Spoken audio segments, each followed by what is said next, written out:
Welcome to Heron Bay Amenities, y'all. That's what the HOA president shouted while she handed pool keys to 14 strangers, streaming past my gate with coolers of hard seltzer. I stepped out of my truck with 2 grocery bags and watched a grown man cannonball off the bronze fountain in my own backyard. I'd built that fountain 6 months after my wife died of cancer. Linda didn't flinch. She pointed at my driveway and told the next SUV full of renters to park wherever's shady. That's the thing about people like her. Give them a little fake power and they start selling things that were never theirs to sell. What she didn't know was that I designed this community's gate system 9 years ago. Every access code in her hand still answered to my laptop, so I didn't argue. I set the bags down, reached for my phone, and started recording. Tell me below, would you have confronted her or let her keep selling something she didn't own? Before Linda Caldwell ever called my wife's memorial fountain an unauthorized decoration, Heron Bay Estates was the kind of place you moved to for a slow Florida life. 120 homes tucked behind a salt rust iron gate, stitched together by sable palms and crushed shell driveways. The air always smelled like coconut sunscreen, and a thunderstorm was always 20 minutes out. I moved in with Mary Ann in 2014. The realtor said the back lot had room for a saltwater pool. My wife loved water more than any person I've ever known. She wasn't supposed to die at 54. The oncologist called it pancreatic. I called it a thief. During chemo, she told me the pool was the only place she didn't feel the poison moving through her body. She said the water held her up when her own legs wouldn't. I sat on the travertine every morning at 6, watching her float, counting her breaths like somebody counts stars. After she was gone, I built the memorial fountain myself. Bronze sea turtle, cast in Sarasota by an old man who used to make hurricane lamps for shrimp boats. Her initials pressed into the shell, MBB. The fountain ran off the pool skimmer line. It hummed at night like something alive. For 2 years, it kept me company while I learned how to be alone in a house built for 2. My name is Evan Brooks. I'm 58, and before I retired, I spent 30 years designing access control systems, casinos, federal courthouses, one very paranoid children's hospital in Atlanta. If a building had a lock on it, somebody in my office probably wrote the firmware. When Heron Bay was built in 2015, the developer couldn't afford a commercial gate vendor. I installed the whole system as a favor to the community. 6 gates, 42 keypads, 1 admin account, mine. The HOA promised to migrate the system to their own contractor within 90 days. That was 9 years ago. They never did. Linda Caldwell took over as HOA president in 2018. Blonde bob sprayed into a helmet, rhinestone flip-flops in July, linen blazer over yoga pants in March. She drove a pearl Lexus SUV and carried a clipboard like it was a concealed weapon. Her southern drawl was manufactured in New Jersey. She called every woman sweetie and every man honey, and both words came with a little dagger hidden inside them. Her husband Gregory sat on the Sarasota County Planning Commission. She mentioned it in every third sentence. The first time I realized something was wrong was a Tuesday in May. I pulled into my driveway after visiting Mary Ann at the cemetery, and a Kia Telluride with Ohio plates was already parked in my spot. A woman in a one-piece was waving at her kids over my side fence. I could hear splashing, laughter, someone yelling about Marco Polo. I walked through my own gate and found 14 strangers in my pool. A toddler was relieving himself into the deep end. A man was trying to climb the memorial fountain with a can of twisted tea in his fist. And there, at the gate, stood Linda Caldwell, handing a laminated pass to a second family. "Evan, honey," she chirped, bright as a fluorescent light. "These are our amenity guests. Community pools for everyone who pays the fee." "Linda, this is my parcel. The pool's on my deed." She laughed. She actually laughed. She patted my shoulder like I was a slow child. "Oh, sweetie, the 1998 master plan covers all that. I know you miss Mary Ann, but hoarding amenities isn't grieving. It's just being difficult." She walked off in a cloud of drugstore perfume. I stood in my own backyard, listening to a stranger drop something plastic into the fountain. For the first time since the funeral, my hands went completely still. Not angry, focused. The certified letter I mailed Linda Caldwell on Thursday morning was 4 pages long, notarized, and citing the recorded deed on file at the Sarasota County Clerk's office. 3 days later, her response came stapled to my mailbox in a violet HOA envelope. $750. community appearance violation. The infraction cited was a hedge of silver buttonwood that had sat 3 inches above the CC&R height limit since the house was built. Since before Linda had ever set foot in Florida. I sat in my truck that morning reading the notice twice, the cab already hot at 9 a.m. The paper smelled like cheap perfume, the same drugstore cloud Linda trailed everywhere. Pete Hollister rolled up in his golf cart before I could even walk inside.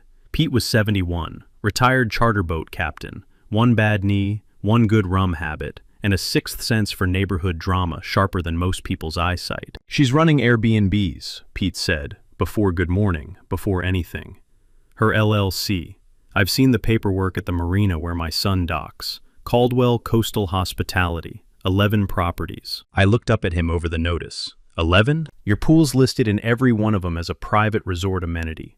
She's charging $150 a day per family for access. Brother, she's been selling your water for 2 summers. That was the first moment I understood the scale. Not pettiness, operation. Pete drove me straight to the Sarasota County Clerk's office. They keep old subdivision plats on microfilm in a back room that smells like stale bread and toner. The clerk, a woman named Ellie, who had worked there longer than most marriages last, pulled the 1998 Heron Bay Estates filing and threaded it into the machine. The plat map scrolled across the screen in pale green lines. I traced the lot boundaries with my finger until I found parcel 7A. The pool was inside my property line.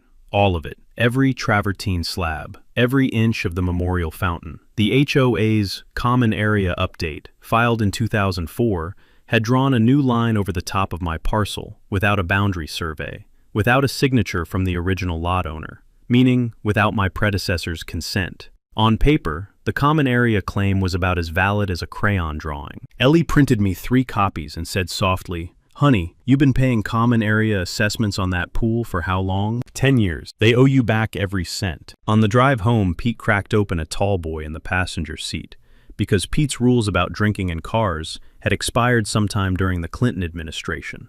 I didn't say much. My brain was already sorting paperwork into categories: deed, plat, CC&R, LLC, commercial license, access log. Every file cabinet in my mind lit up like a control panel. That evening, I drove by the pool just to see what I had walked past for 2 summers. The gate kiosk still glowed pale blue, the LCD welcoming guests. A young couple from Michigan was reading a laminated card that said Caldwell Coastal Hospitality, welcome to your amenity. The man smiled at me. He genuinely thought he was allowed to be there. That's what bothered me most. These families weren't bad people. Linda had sold them a lie, taken their money, and handed them the key to my grief. I walked past them without a word and sat on my lanai as the thunderheads built out over the Gulf. Pete brought over sandwiches from the Cuban place on University. The bread was still warm. The steam smelled like pork and mustard, and the beginning of a plan. "Brother, you got that look," Pete said. "What look?" "Like the first time you explained to me how a hospital key card works. Like you're already 3 moves ahead." I set the sandwich down. "Pete, I installed every keypad in this neighborhood. I wrote the firmware. I still have the admin login." He stopped chewing.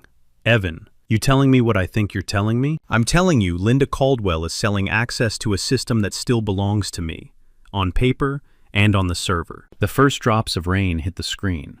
Pete set his sandwich down too. Somewhere across the neighborhood, a Bluetooth speaker kicked on in my backyard, playing a song I didn't know. Linda Caldwell had just billed me $750 for a hedge. In return, I was about to introduce her to 30 years of my profession, layer by layer, in ways she could not even imagine. The next Saturday, Linda printed up VIP guest pool passes on her home laminator. I know because Nora Kensington, the HOA treasurer, walked one over to me at the mailboxes and said quietly, "She's handing these out like Halloween candy, Evan. I don't know what to do." Nora was 48, a single mom, 2 jobs, the kind of woman who wore her tiredness like a uniform. She slipped the lanyard into my hand and walked off before anyone could see us talking. The pass was cheap, glossy, printed crooked. Caldwell Coastal Hospitality, Heron Bay VIP, amenity, valid 7 days, no refunds. On the back, in 10-point font, a disclaimer that made me laugh out loud when I read it. Amenity access subject to HOA board discretion. Linda had written herself into my property rights with a laminating machine she probably bought at Office Depot. By Saturday night, my cul-de-sac had turned into an airport parking lot. 7 rental SUVs lined my driveway and the grass beyond. A woman backed a Chevy Tahoe into my mailbox hard enough to knock it 10 degrees off plumb, then drove off without leaving a note. A man from Cleveland set up a cornhole board on my front lawn. 2 kids chased each other across my flower bed. I stood at the window watching them with the old feeling, the helpless one, rising like tide water around my ankles. Then I got to work. I spent the weekend building what I called the shadow file, screenshots of all 11 Airbnb listings owned by Caldwell Coastal Hospitality LLC. Every one of them advertised exclusive resort-style pool access with private gate code. Every listing used a photograph of my memorial fountain as the anchor image, bronze sea turtle, my wife's initials, pixelated but visible. 43 reviews between them, many mentioning the beautiful sea turtle fountain. Linda was using my wife's tombstone as a marketing asset. Warren Tanner, my attorney, met me in his office on Monday morning. Warren is the opposite of flashy. 64, corduroy jacket even in Florida summer, office smelling of old cigars and older law books. We had known each other since I handled the security install at his firm in 2011. He listened to the whole thing without interrupting, then closed his legal pad and said, "Evan, if the plat says what you say it says, we don't need to argue. We document, we strike, and we let her own words hang her. Gather everything. Don't skip a screenshot." On Sunday afternoon, a 20-something renter decided to climb my rear fence to take a shortcut from his Airbnb to my pool. He shattered the motion sensor floodlight I'd installed over the gate. I found the broken lens on the flagstone path the next morning and called the non-emergency line. A sheriff deputy came out, took photos, asked if I wanted to press charges for property damage. Linda showed up while he was still writing. She barked something about neighborhood shrinkage being normal and no need to escalate this into a legal matter, deputy. The deputy looked at her for a long, quiet second. Then he looked at me. "Sir, this is your property, your call." I told him to file the report. He did. That was one more document in the shadow file. Haley called me that night, my daughter. She was 32, 5 months pregnant, living in Tampa. I could hear her voice shaking through the phone. "Dad, Mom would have set this woman on fire by now. Your mother preferred paperwork, sweetheart. I want to come down. I want to be there. Haley, stay home. Rest for the baby. I've got it handled. I've got it handled the way your mother would have." She was quiet for a long time. Then she said, "Okay, Dad, just tell me when it's time." I hung up and walked to the lanai. It was raining, softly, the kind of warm Gulf rain that smells like electricity and magnolias. I opened my laptop and logged into the Heron Bay Access Control Server for the first time in 9 years.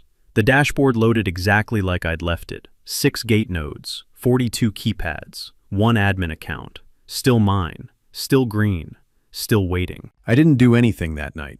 I just looked at the screen for a long time. And I thought about how a woman who had never understood the difference between a password and a property line was about to learn both in the same afternoon. On the Wednesday after Labor Day, Linda Caldwell threw what she called the Sunset Pool Mixer. She emailed all 11 Airbnb hosts, posted a flyer on the community kiosk, and sent Travis Shelton door-to-door with printed invites. The flyer read, "Exclusive VIP amenity evening, live DJ, frozen cocktails, sunset networking." The small print said the mixer was complimentary for Caldwell Coastal Hospitality guests.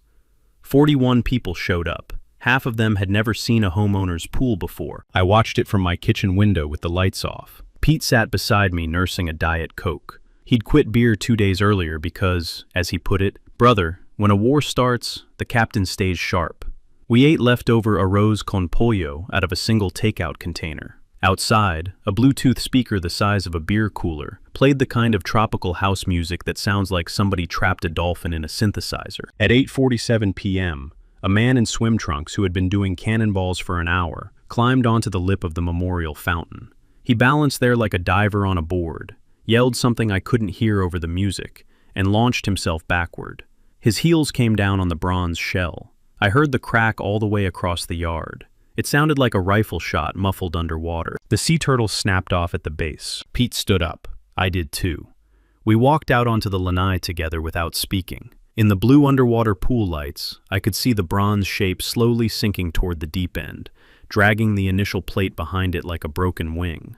The fountain still pumped water, but now the water shot straight up out of the severed base, a useless geyser. Linda saw me coming across the lawn.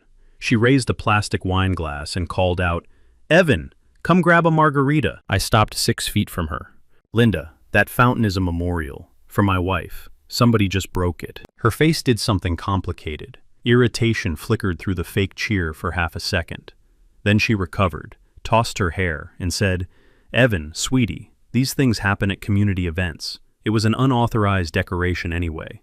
I'd warned you about modifications to common amenities." "Warned me about what?" "We can talk about this at the next board meeting, honey. You're embarrassing yourself in front of guests." That's when I walked away. Because if I'd stayed, I would have done something my wife would not have approved of. Pete followed me. We didn't speak until we were back inside my kitchen. I sat at the table with my hands flat against the wood, breathing the way you breathe when you're trying not to cry in front of another man. "Brother," Pete said, "you've been patient real long. But patience got a job, and patience job is done. Pete, I want that fountain back. We'll get it back. Every piece." The next morning at 5:30 a.m., I waded into the pool in my swim trunks. The water was still clouded from the night before. Beer, chlorine, whatever people drop in pools when they think nobody's going to have to clean it up. I found the bronze sea turtle at the bottom of the deep end. I lifted it in both hands and carried it up the steps. It weighed 31 pounds. The initial plate was bent, but intact. MBB, still legible. Still hers. I sat on the travertine for a long time. The sun came up pale orange over the gulf. A great blue heron landed on the far side of the fountain, folded its wings, and stared at me for a while. Then it flew off. I wrapped the fragment in a beach towel that used to be Mary Ann's, walked inside, and set it on the workbench in my garage. I stood there in wet trunks looking at the bench where I'd built the fountain in the first place, where I'd used a soldering iron to press her initials into the bronze, one letter at a time, while the radio played a Willie Nelson song I'd forgotten the name of. Then I dried off, put on dry clothes, sat down at my laptop, and opened a new folder called Procedural. Linda had just given me the one thing I needed most, a line that had been crossed visibly, provably, and in front of 40 witnesses, at a commercial event she had organized, at a pool she did not own. The emotional dam broke. What came through it wasn't anger. It was architecture. Warren Tanner called me 3 days later. He'd put his best paralegal on the Platt records. She had found something nobody in the neighborhood had ever bothered to look at.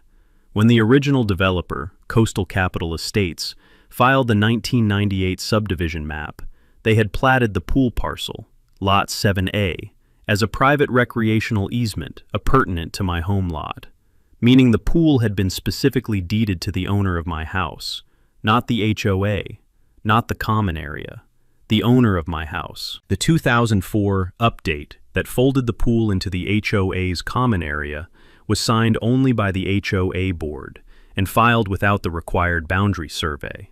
No owner's signature, no county surveyor's seal.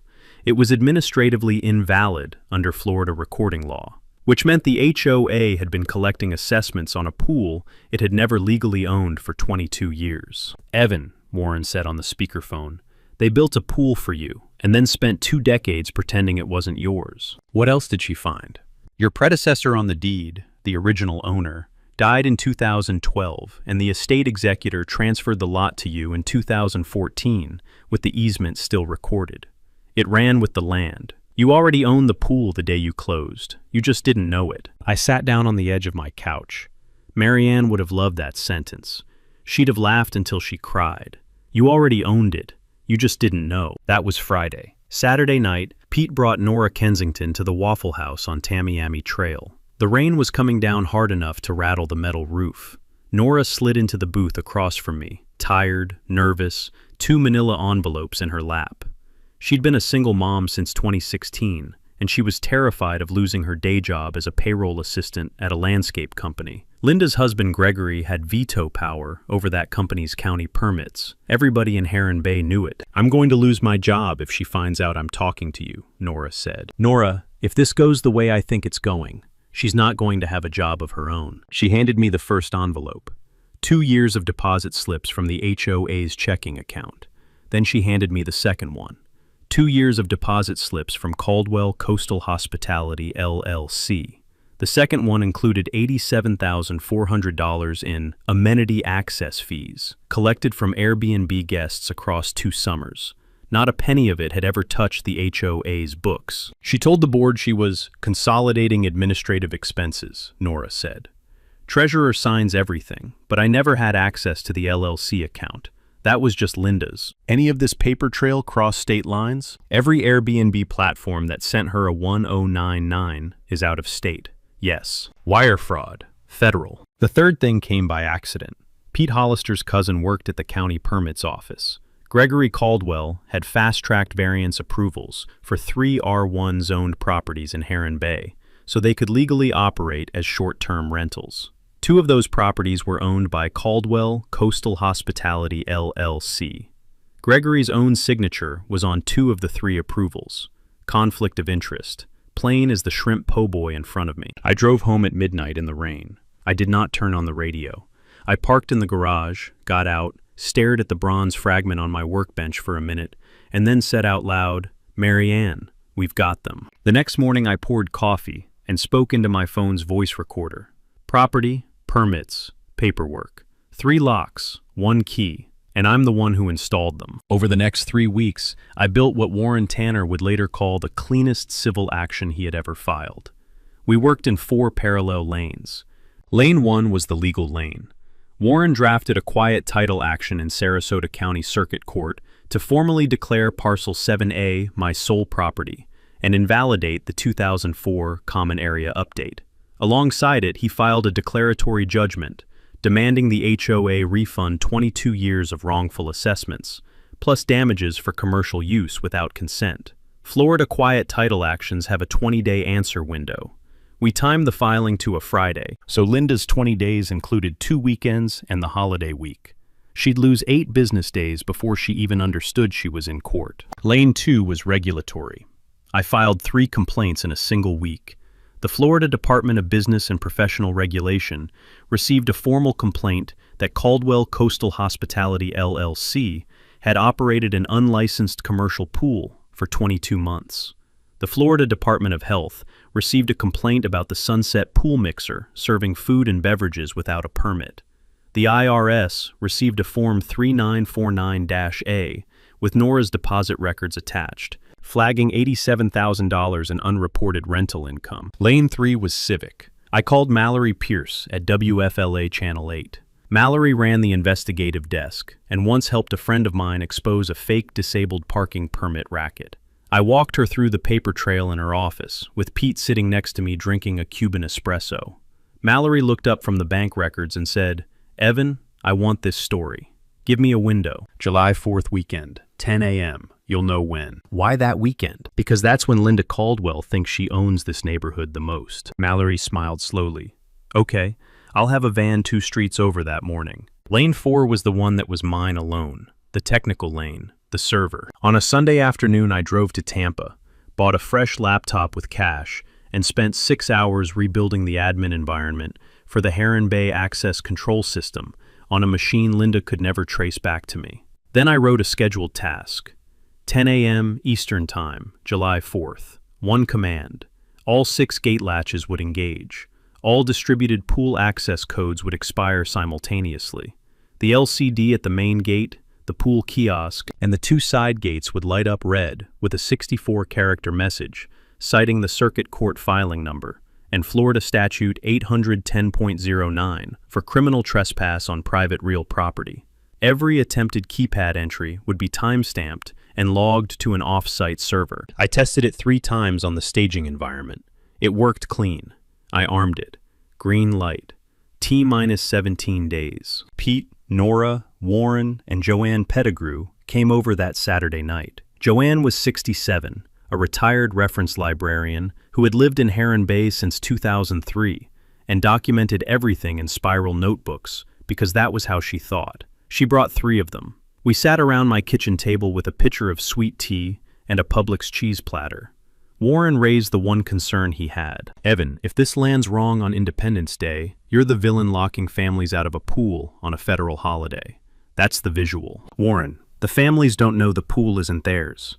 Linda sold them the lie. She'll be the one standing on the wrong side of the gate. The camera will show that clearly. What about the 3 or 4 full-time residents who've been swimming politely for years? Joanne tapped her notebook. I've got a list, 11 families. Every one of them signed a resident agreement with you by the end of this week. Permanent access, same as always. Free, same as always. They just won't know it was ever in doubt. Nora looked up with tears in her eyes. Evan, I want to keep my job. Nora, after July 4th, you're going to be in a job you choose, not one Gregory Caldwell controls. We went through the plan one more time, top to bottom. I locked the front door behind them at 11 p.m. Then I walked out to the lanai and stood in the warm, dark. The cicadas were grinding like a machine starting up. Somewhere across the neighborhood, a Bluetooth speaker was playing a country song. A Ring camera somewhere was beeping. A teenager laughed. A whole life kept going around me, busy and unaware. And above it all, the calendar on my wall had one red circle on it. July 4th. 17 days. Linda Caldwell started getting nervous the second week in June. Not because she suspected the plan, she couldn't have, but because animals sense weather. She filed a fresh HOA notice against me, claiming the remaining fragments of the memorial fountain constituted a mosquito breeding hazard under Florida health guidelines. The notice demanded removal within 10 days or a $1,000 fine. Travis Shelton delivered it personally, sweating through his polo shirt. I thanked him and put it in the shadow file. 2 days later, Travis walked the cul-de-sac with a petition to recall Parcel 7A from Heron Bay Estates community privileges. It was legally meaningless. You can't evict a property from an HOA, but he collected 9 signatures, which told me who my enemies on the block were. That was useful. 3 days after that, my daughter Haley called me. Somebody had sent her an anonymous email from a Proton address, claiming I had been acting erratically since your mother's passing, and that concerned neighbors were worried about his mental state. There were screenshots of my property attached. The photographer had stood in my side yard to take them, meaning on my property. Haley read me the email in full, then said, "Dad, she's trying to scare me into thinking you're not okay. How are you feeling, baby?" Furious, on your behalf. And the baby just kicked, so make of that what you will. I love you, Haley. Rest up. Dad, I'm driving down on July 3rd. I'm going to be in that kitchen when the gates lock. You can't stop me. I didn't try. Some parts of my life were always going to be hers, too. Gregory Caldwell came to my front door on the evening of June 24th. Pearl polo shirt, khaki shorts, boat shoes, hands in his pockets. He didn't knock. He rang the bell twice in quick succession, like a man who expected a butler. When I opened the door, he smiled the kind of smile country club husbands use on greenskeepers. Evan, got a minute? Got a few, Gregory. Listen, this can stop tonight. Linda and I have talked it over. We'll buy the parcel from you above market. You move somewhere quieter. Everybody walks away. Gregory, I've known men like you my whole career. I designed the lock on your own mother's memory care unit in the Comus, by the way. Don't tell me what I am. His jaw set. Evan, you do not want to fight me on this. I don't. I want to fight your wife. On the record. He stared at me for a full second longer than he meant to. Then he turned and walked back across the lawn. The next morning, every member of the Sarasota County Planning Commission received a confidential ethics complaint packet from Warren Tanner's office. 3 filings, 2 signatures, 1 conflict of interest pattern that would end Gregory's career quietly, on his own schedule, in the polite way that kind of end happens. On July 1st, Linda hosted a pre-4th Welcome Week kickoff party on her front lawn, and spray-painted orange temporary parking lines across the asphalt directly in front of my driveway. Someone stenciled the word amenity on each line in 6-inch letters. That night, somebody slashed 2 tires on Nora Kensington's Corolla. Nora called me at 7 the next morning, crying but steady. "I'm not backing out," she said. "I just wanted you to know." Pete and I drove to the Walmart on Bee Ridge at 7 a.m. and bought her 4 new tires. We installed them in her driveway by 10. Nora stood on her porch drinking coffee and watching us with the complicated look of a woman who was finally going to be visible after 20 years of trying not to be. Mallory Pierce called that afternoon. "My van will be 1 street over, parked on Mangrove Lane, at 9:45 a.m. on Independence Day. Deputy Landry's been notified by Warren's firm. DBPR Inspector Harlan Estes has scheduled a 10:15 a.m. unannounced visit.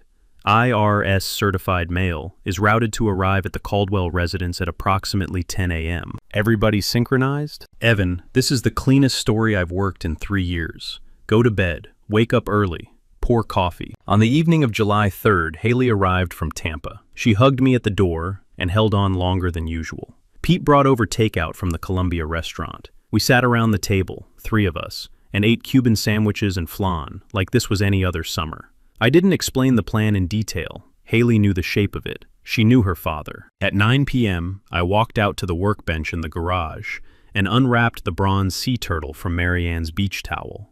I had been rebuilding it quietly for weeks. The new base was poured solid, the plate with her initials reattached with lead-free solder. It wasn't identical to the original. It was better, heavier, harder to break. I set it in the center of the lanai table, where the fountain had originally stood. I placed a single candle beside it. I lit the candle, and I spoke to my wife. Tomorrow, love. We finish it tomorrow. The candle burned for 9 hours. The cicadas came up loud right before dawn, the way they do in Florida in July, like somebody flipped a switch. At 5:45 a.m., the sun rose pink over the Gulf. At 7 a.m., I poured my first cup of coffee. At 8 a.m., I ran one last system check on the gate network. All 6 nodes green, scheduled task armed. At 9 a.m., Haley sat down at the kitchen counter with her own coffee and laid her hand on her belly. Pete walked through the front door with 2 bear claws from the bakery and set them on the counter without a word. 9:45 a.m., all 3 of us in my kitchen, laptop open, dashboard glowing. At 9:50 a.m., Linda Caldwell stepped out onto the main pool deck in a white linen caftan, holding a clipboard and a megaphone, looking like a cruise director. 42 people were already inside the pool area. Another 30 were walking toward the main gate with towels over their shoulders and kids on their hips. Travis Shelton was greeting them at the entrance with a laminated tote bag in his hand. At 9:58 a.m., Mallory Pierce's van pulled onto Mangrove Lane. I watched its roof antenna rise on my Ring camera. At 9:59 a.m., I moved my cursor over the ARM button on the dashboard. It was already armed. I clicked verify one last time. Green. At 10 a.m., all 6 solenoids in the Heron Bay access control system engaged at the same instant. The sound traveled across the neighborhood like somebody had slammed a refrigerator door in every house at once. A deep, metallic clunk. The LCD at the main gate, the pool kiosk, and both side gates lit up red. The message read, "Notice. This parcel is the private real estate of Evan Brooks, parcel ID 7-A, Sarasota County. All prior access codes have been rescinded per Circuit Court Filing 2024-CA-4719. Unauthorized entry will be prosecuted under Florida Statute 810.09 for criminal trespass." The pool gate rattled. A man inside tried to push it open. It didn't move. Linda Caldwell walked up to the keypad with her clipboard still under one arm and punched in her personal code. The screen flashed red. Access denied. Admin privileges revoked. She punched it in again. Same result. She punched it a 3rd time. The screen locked her out and posted her own name in red. User Linda Caldwell. Privileges revoked. 10:12 EDT. 40 feet away, the crowd outside the gate started to realize something was wrong. A father with 2 kids in Florida Gators swim trunks turned to Travis Shelton. "Bro, what's happening with the gate?" Travis did not know what was happening with the gate. Travis's face, in real time, became the face of a man watching his mortgage disappear. At 10:03 a.m., Mallory Pierce's van rolled up to the main gate. She stepped out with a cameraman, 1 step behind her. Her voice carried. "Excuse me, we received a tip about short-term rental fraud at this community. Can you confirm who you are and what your LLC has been charging for pool access?" Linda spun around. Her mouth opened. Nothing came out. At 10:07 a.m., Deputy Ellery Landry's cruiser pulled in behind the news van. He got out, thumbs in his duty belt. "Ma'am, we've received multiple reports of unauthorized commercial activity on private property. I'm going to ask you to step away from the gate, please." "Deputy, this is my community. This is..." "Ma'am, step away from the gate." At 10:12 a.m., a second state vehicle turned in. Harlan Estes, from the Florida Department of Business and Professional Regulation, badge clipped to his shirt, clipboard in hand. Ms. Caldwell, I'm Harlan Estes with DBPR. I'm here to issue an immediate cease and desist and seize the commercial activity records of Caldwell Coastal Hospitality, LLC. Can you confirm you have been collecting amenity fees for the pool at Parcel 7A? At 10:15 a.m., a UPS truck rolled up to 1824 Heron Way, Linda's own address, 3 blocks over, and dropped off a certified IRS envelope. Her teenage daughter, live streaming the mess on TikTok from the front sidewalk, accepted the envelope on camera and read the return address out loud. Internal Revenue Service, Criminal Investigation Division. 60,000 people heard it in real time. The dominoes fell inside 45 minutes. Linda grabbed the pool gate handle and shook it with both hands. A middle-aged couple from Dayton stepped up behind her. "Ma'am, we paid you $700 for week-long pool access. We've got our receipt right here. You tell us what's going on." "It's a misunderstanding, ma'am." The father stepped around her and pointed at the LCD on the kiosk. "That screen says this pool is privately owned by a man named Evan Brooks. And it says you've been arrested for fraud. Are you Linda Caldwell?" Linda's mouth went dry. She turned to the camera instead of answering. The camera kept rolling. From my kitchen, I watched 42 renters come to a single collective realization. They had been scammed. They had each paid between $150 and $700 for an exclusive amenity that had never been Linda's to sell. They rotated away from the pool gate and turned to her, all of them at once, the way a school of fish turns. Phones came up. Flash photography. An older woman in a Tennessee Volunteers cover-up shouted, "I want my refund, ma'am, and I want it today." Deputy Landry read Linda her rights at 10:31 a.m. Grand theft in the first degree, wire fraud, operating an unlicensed commercial establishment, unauthorized use of a neighborhood access control system. She cried exactly once, a single, soundless gasp when the cuffs clicked. Then she went quiet, her eyes locked on the asphalt. Harlan Estes handed Travis Shelton an envelope full of official stop work orders. Travis walked away from the gate with the envelope in his hand and did not look back. I stood up from my kitchen counter. I put my coffee mug in the sink. Haley held my hand for a second. Pete nodded once, slowly. Then I walked out my front door and across the street. The crowd parted for me. People were on their phones, still live streaming. The pool gate was still red LCD'd and locked tight. I stepped up to the keypad, typed my admin PIN, and swiped my card. The gate chirped green. Joanne Pettigrew's 2 grandkids, 6 and 8, stood behind me with their little Spider-Man goggles on. I knelt down and handed them a fresh resident access card I'd programmed that morning. It had their names on it. Kaylee and Levi Pettigrew, Heron Bay resident access, 24/7, seasonal. Y'all are good, swim all day. Kaylee's mother was already crying, quietly, off to the side. Joanne nodded at me once. Reference librarian to retired engineer. The nod of 2 people who understood documentation as a moral act. The kids ran past me, sliding across the deck in their pool shoes, and dove in. Everybody watched. Even Linda Caldwell, from the back of Deputy Landry's cruiser, where she had finally stopped speaking. The cruiser door closed. And then there was just the sound of 2 children laughing in the pool my wife had loved more than any other place on earth. The quiet title action was granted 23 days later. Judge Sutton Ashford took one look at the 1998 plat, the 2004 filing with no survey, and the 22 years of wrongful assessments, and ruled from the bench. Parcel 7A, pool included, memorial fountain included, was confirmed in perpetuity to Evan Brooks, heirs and assigns.